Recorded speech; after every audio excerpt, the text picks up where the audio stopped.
The update statement updates data in a table. It allows you to change the value in one or more columns of a single row or multiple rows. Let's have a look at the syntax of the update clause. Now this is the basic syntax of the update statement. So first you specify the name of the table that you want to update after the update keyword. So this will be your table name. Next you specify which column you want to update and the new value in the set clause. So whichever column you want to update along with the new value. To update values in multiple columns, you use a list of comma separated assignments by supplying a value in each column assignment in the form of a literal value, which can be an expression or a subquery. Following, you specify which rows are to be updated using a condition in the where clause. The where clause is optional, but if you omit it, the update statement will modify all the rows in the table. Make a note, the where clause is so important that you should not forget. Sometimes you may want to update just one row. However, you may forget the where clause and accidentally update all the rows in the table. So your where clause plays a very important role while updating information in a relation. So basically your where clause is used for filtering purpose. You pick up a specific tuple and then update it. We'll see some examples. And in this example, we'll update the email of Mary Patterson to new email. So now this new email ID would be marypatterso at classicmodelclass.com.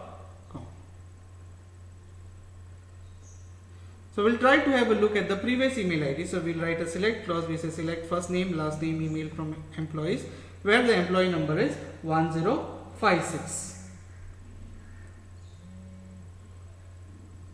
Now the output, you can see first name Mary, last name Patterson, and this is the existing email ID.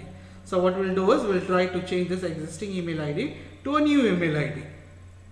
So our update query would be, since we are updating the employees table, our update query would be update employees set, a column name is email equals to, this is the new value. Since it is a string, it is given in single quotes, where the employee number is 1056. So 1056 specifies we are updating information about Mary Patterson. Again we write the select query and we look at the output now. The email has been updated.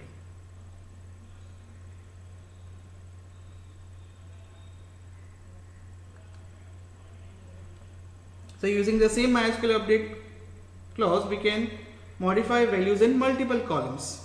To update values in multiple columns, you need to specify the assignments in the set clause. We have already seen this in the syntax. For example, the following statement updates both last name and email ID of the employee number 1056. So basically in the previous query what we saw was we were trying to update only one attribute of a tuple. Now we'll try to modify more than one attribute of a tuple. So what we are doing in this particular query is we are trying to update the last name and email.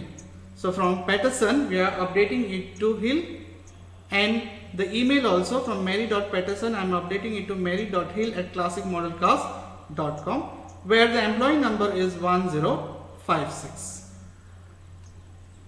So after execution of this particular query, we write the select statement, we pick up this data, and this is the modification that is done to the existing tuple. So the first name is Mary, last name is Hill. From Patterson it has been updated to Hill, and from Mary.Patterson at classicmodelclass it has been updated to Mary.Hill at classicmodelclass.com.